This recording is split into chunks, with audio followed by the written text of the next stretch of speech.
Hello friends, आपका अपना YouTube channel UCC प्रेम बाबू की तरफ से हार्दिक स्वागत है। तो आज स्टार्ट करते हैं हम कार्य, ऊर्जा तथा शक्ति।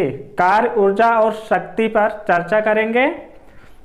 तो स्टार्ट करते हैं हम कार्य, ऊर्जा और शक्ति। कार्य, जब किसी वस्तु में बल लगाने से बल की दिशा में ही वस्तु का विस्थापन होता है तो उसे कार्य कहते हैं। जब किसी वस्तु में बल लगाने से बल की दिशा में ही वस्तु का विस्थापन होता है तो उसे कार्य कहते हैं। जैसे कोई वस्तु है, ये वस्तु है और किसी वस्तु के द्वारा इस पर बल लगाया जाता है तो इसी के दिशा में अगर यहाँ तक विस्थापित हो जाता है तो इससे क्या कहा जाता है? कार्य कहा जाता है। एक ये व्यक्ति है, ये व्यक्ति हो गया और ये जो है एक दूसरे व्यक्ति के पास, इस व्यक्ति के पास अगर बॉल को फेंकेगा, अगर बॉल को ये फेंकता है, जो विस्थापन है, विस्थापन होता क्या है कि एक निश्चित दिशा में दो बिंदुओं के बीच के न्यूनतम लंबाई को हम विस्थापन कहते हैं। इनके और इनके बीच जो न्यूनतम लंबाई है, कम से कम जो लंबाई है, उसे हम विस्थापन कहते हैं। तो ये व्यक्ति जो बॉल को यहाँ से यहाँ इस व्यक्ति के पास फेंकेगा तो विस्थापित हो, यहाँ से विस्थापित होके यहाँ तक जब वो वस्तु आती है, वो बॉल आती है तो उसे हम कार्य कहते हैं। तो इतनी बात आप लोग समझ गए होंगे। या फिर कोई वस्तु है और वस्तु में बल लगाकर उसी दिशा में विस्थापित कर दे, ये जो यहाँ से यहाँ तक आई है, ये जो दूरी है, इसे हम विस्थापन कहेंगे। क्या कहेंगे? विस्थापन कहेंगे। तो विस्थापित कर दे उसे हम कार्य कहते हैं। तो इतनी बात आप समझ गए होंगे। किसी वस्तु पर F बल लगाने पर वह वस्तु बल की दिशा में d दूरी विस्थापित हो जाए तो किया गया कार्य क्या होगा? अब कार्य बराबर बल गुणे विस्थापन है। कार्य बराबर F गुणे d बोल सकते हैं, या फिर कार्य बराबर स्मॉल f इंटू एस, ये भी बोला जाता है, या कार्य बराबर एफ डी लिख सकते हैं और कार्य बराबर एफ एस भी लिख सकते हैं। ऐसे में एग्जाम में ऐसे भी पूछ सकता है और ऐसे भी पूछ सकता है। ये बात ध्यान में रखनी चाहिए।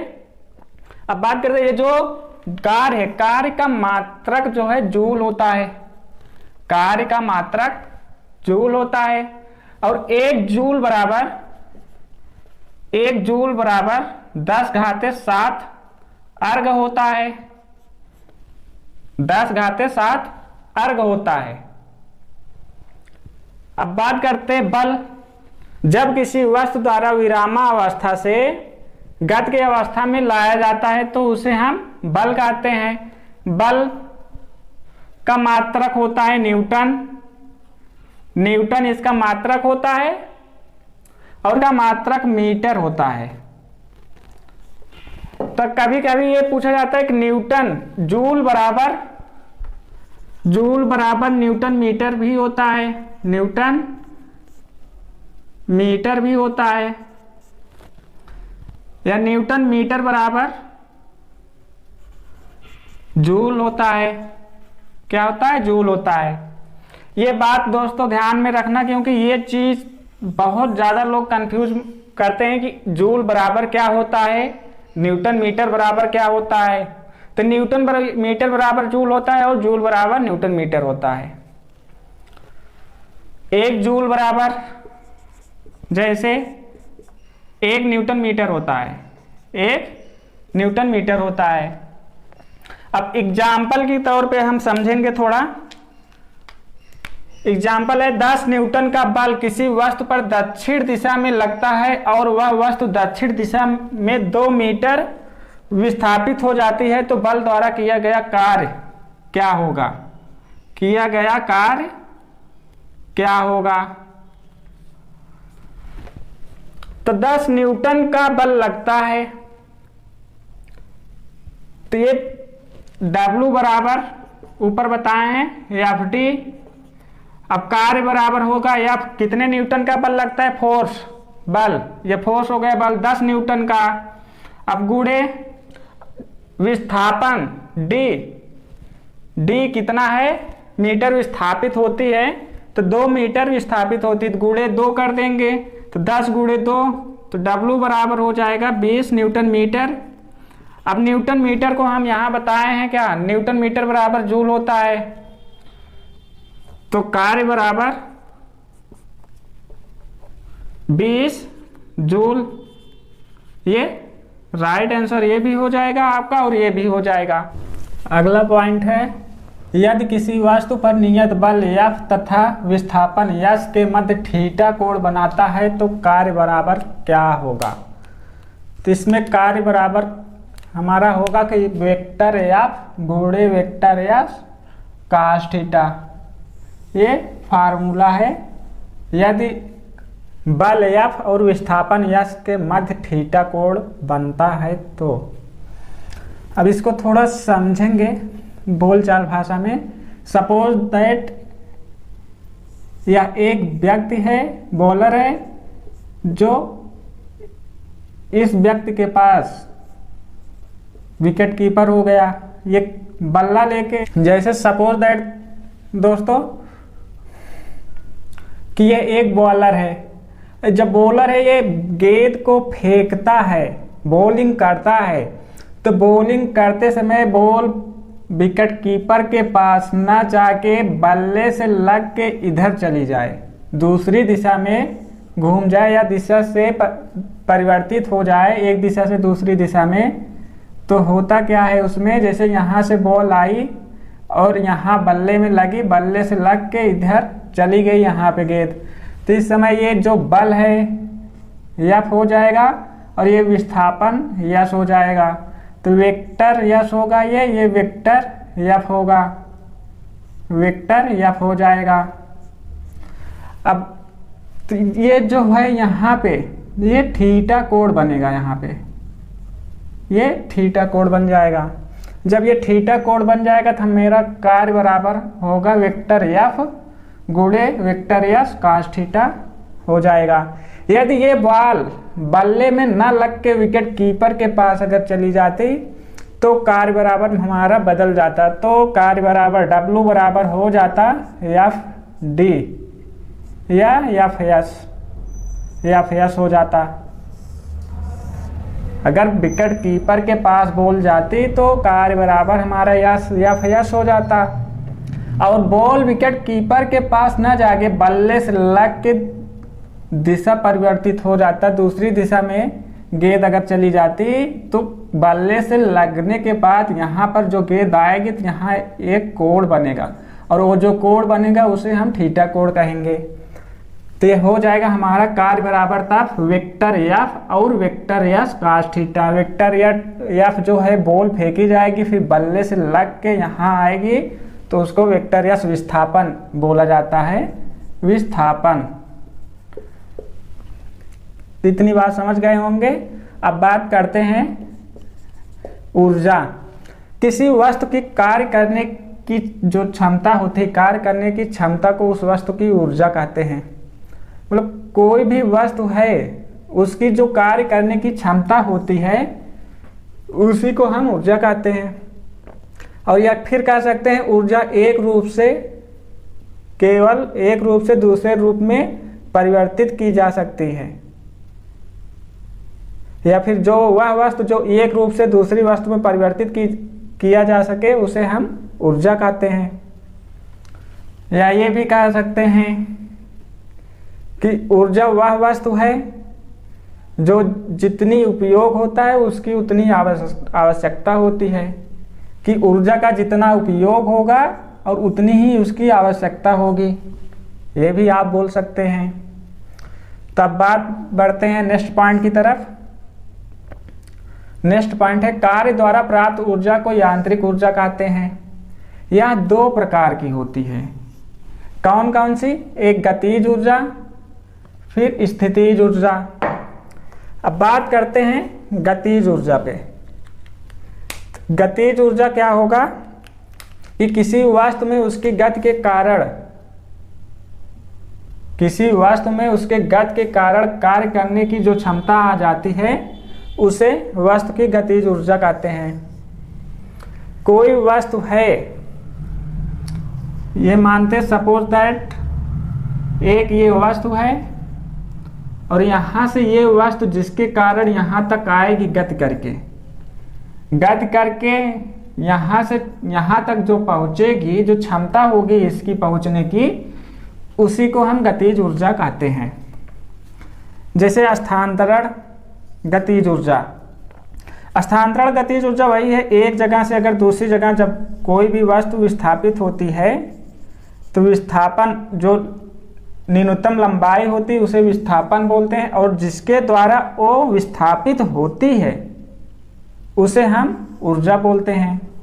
क्योंकि ऊर्जा के द्वारा ही एक जगह से दूसरे जगह में वस्तु विस्थापित हो सकती है, तो जिसके द्वारा वस्तु विस्थापित होगी उसे ऊर्जा बोलेंगे, और जो लंबाई होगी उसकी, ये जो लंबाई होगी इसे हम विस्थापन बोलेंगे। तो वही बात है स्थानांतरण, मतलब एक जगह से जब दूसरी जगह वस्तु जाती है तो उसकी गतिज ऊर्जा क्या होगी? के ई बराबर kinetic energy half mv square हो जाएगा, और m बराबर जो होता है द्रव्यमान होता है, u बराबर वेग होता है। तो इतनी बात समझ में आ गई होगी। नेक्स्ट पॉइंट है घूर्णन की गतिज ऊर्जा। अब बात करते हैं घूर्णन की गतिज ऊर्जा जो है, ये कोई सपोज दैट वस्तु है और ये इसका केंद्र हो गया, और इसी केंद्र के चारों तरफ ये वृत्ताकार मार्ग पे गति कर रही है वस्तु, और जब ये वृत्ताकार मार्ग पे गति करेगी तो कोणीय वेग बनेगा। कोणीय वेग 2 पाई जो होता है, अगर यहाँ से यहाँ तक एक चक्कर अगर लगा लेगी जो वस्तु, तो 2 पाई n होता है। इसको आपको हम पीछे मात्रक वाला जो वीडियो अभी पढ़ा है उसको आप देखेंगे तो कोणीय वेग का पूरा उससे डिटेल समझाए हैं कि कहाँ पाई होता, कहाँ 2 पाई होता है। तो थोड़ा शॉर्ट में बता देते हैं कि जब ये एक चक्कर पूरा यहाँ तक घूमेगी तो उसे हम 2 पाई n बोलेंगे। अब ये जब जो घूमेगी उसे कोणीय आवृत्ति वेग बोलेंगे, या कोणीय वेग बोलेंगे, या कोणीय आवृत्ति बोलेंगे, लेकिन जिसके द्वारा ये घूमेगी, जो एनर्जी लगेगी इसमें, जो ऊर्जा होगी, घूमने की जो ऊर्जा होगी चारों तरफ, केंद्र के चारों तरफ घूमेगी, तो उसे हम घूर्णन की गतिज ऊर्जा कहेंगे। जो कि ये J बराबर हमारा जड़त्व आघूर्ण होता है, और ओमेगा है, ये ओमेगा बराबर होता है हमारा कोणीय वेग या कोणीय आवृत्ति हो जाएगा। तो ये घूर्णन की गतिज ऊर्जा का फार्मूला है। अब बात करते हैं नेक्स्ट तने हुए स्प्रिंग की गतिज ऊर्जा। जैसे ये कोई स्प्रिंग है, ये स्प्रिंग है और ये अभी ये साम्य अवस्था में है। किस अवस्था में? साम्य अवस्था में। लेकिन जब इसको तनाव किया जाएगा तो ये लंबी होगी, ऐसे लंबी हो जाएगी, और जब ये लंबी होगी तो इसमें क्या होगा? ऊर्जा आ जाएगी। जब ऊर्जा आ जाएगी तो इसको क्या बोलेंगे? ये जो तनेगी तो स्प्रिंग का तनाव यक्स जो है स्प्रिंग का तनाव बोला जाएगा। और जब ये स्थिर अवस्था में जब रहेगी ये बिना तने हुए, तो उसे स्प्रिंग का बल नियतांक बोला जाता है। स्प्रिंग का बल नियतांक बोला जाता है।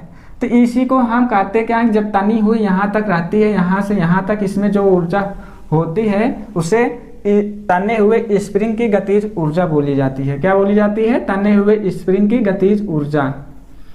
तो बढ़ते हैं नेक्स्ट पॉइंट की तरफ। गतिज ऊर्जा का फार्मूला हमारा होता है काइनेटिक एनर्जी बराबर हाफ kx स्क्वायर। तो अगला पॉइंट है हमारा धारावाही प्रेरक में संचित ऊर्जा।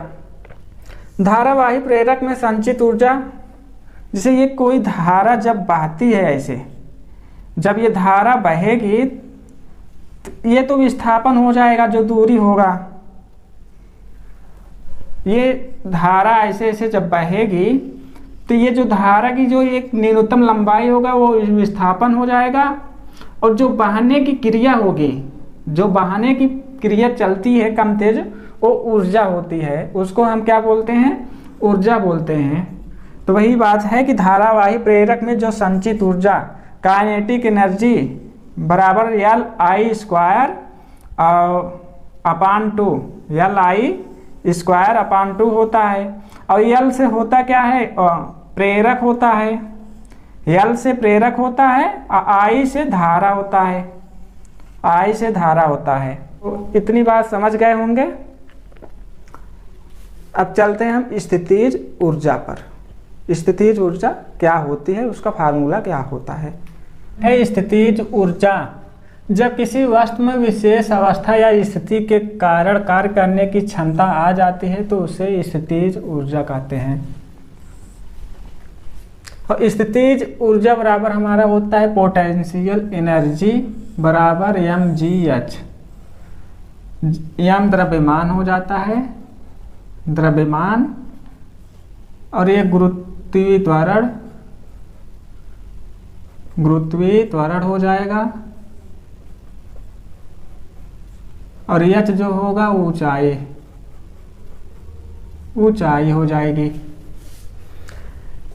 जब किसी वस्तु में विशेष अवस्था या स्थिति के कारण कार्य करने की क्षमता आ जाती है तो उसे स्थितिज ऊर्जा कहते हैं। जैसे जो पानी स्टोर किया जाता है तालाबों लोबे में, जो उसकी ऊर्जा होती है वो स्थितिज ऊर्जा होती है। या फिर जो घड़ी होती है, घड़ी में जो चाबी भरी जाती है वो भी स्थितिज ऊर्जा होती है। तो संवेग तथा गतिज ऊर्जा में संबंध। संवेग तथा गतिज ऊर्जा में संबंध ये होता है काइनेटिक एनर्जी बराबर p square upon 2m। p square जो होता है वो संवेग हो जाता है, और ये जो 2m है द्रव्यमान हो जाता है, द्रव्यमान। अब बात करते हैं शक्ति, पावर। कार्य करने की जो दर होती है उसे हम शक्ति कहते हैं। जैसे सपोज दैट आप कोई काम करते हैं और कितनी स्पीड की दर से आप काम को कर रहे हैं, या फिर कोई चीज़ चल रही है, जिस स्पीड की दर से वो चलती है उसे हम शक्ति कहते हैं। अगर इस कार्य करने की क्षमता अधिक होगी तो स्पीड तेज होगी, जो स्पीड तेज होगी या कम होगी, स्लो हाई होगी, तो जो दर होगी, स्पीड की दर होगी, उसे हम शक्ति कहते हैं। कार्य करने की दर को हम शक्ति कहते हैं। और शक्ति बराबर कार्य बटे समय होता है, या फिर बराबर जूल बटे सेकंड। कार्य का मात्रक जूल होता है और समय का मात्रक जो है सेकंड होता है। या फिर इसको P बराबर W अपान T ये भी लिख सकते हैं, ये होता है T बराबर W अपान T। P मीन्स पावर हो जाएगी शक्ति, W मीन्स कार्य हो जाएगा वर्क, और T means second time, second हो जाएगा। ये शक्ति का फार्मूला है। शक्ति का मात्रक जो है वो वाट होता है, इसका मात्रक वाट होता है, और एक मात्रक है जो अश्वशक्ति होता है, अश्वशक्ति। ये जो लिखे हैं ये एक मात्रक वाट होता है, दूसरा वाला मात्रक जो है अश्वशक्ति होता है। अब बात करते हैं 1 किलोवाट। 1 किलोवाट में 1000 वाट होता है, और 1 मेगावाट में 10⁻6 वाट होता है, 10⁻6 वाट होता है। और एक अश्वशक्ति HP, एक अश्वशक्ति बराबर 746 वाट। और 1 वाट सेकंड जो होता है, ये सेकंड है, सेकंड, 1 वाट सेकंड बराबर होता है 1 वाट 1 सेकंड। 1 वाट 1 सेकंड बराबर 1 जूल होता है।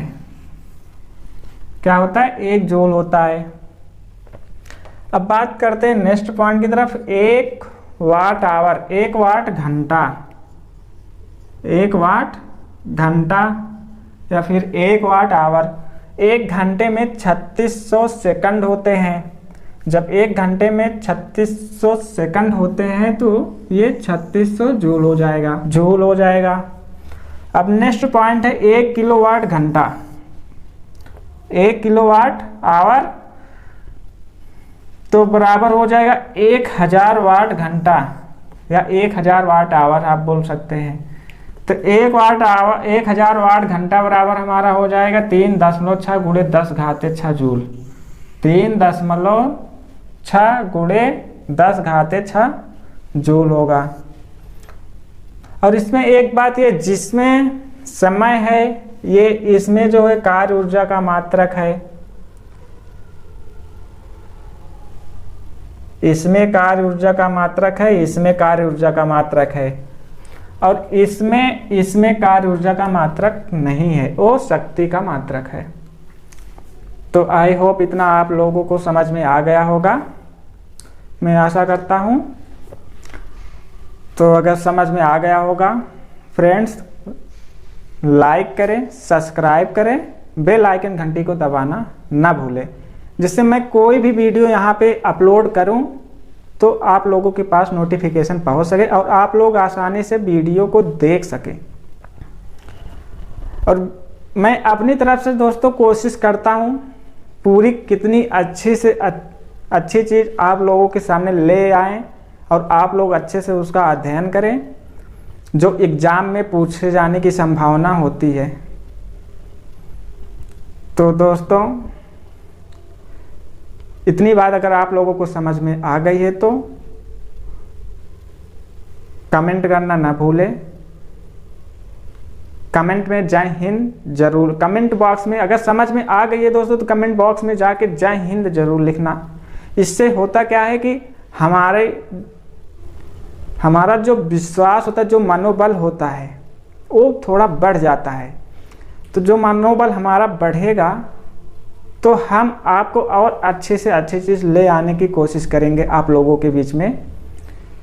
तो फ्रेंड्स साथ ही अपने दोस्तों को जितना ज़्यादा से ज़्यादा हो सके शेयर करें और अच्छे से स्टडी करें। बस आज के लिए इतना ही, फिर मिलेंगे नेक्स्ट डे एक नए वीडियो के साथ। तब तक के लिए धन्यवाद, नमस्कार।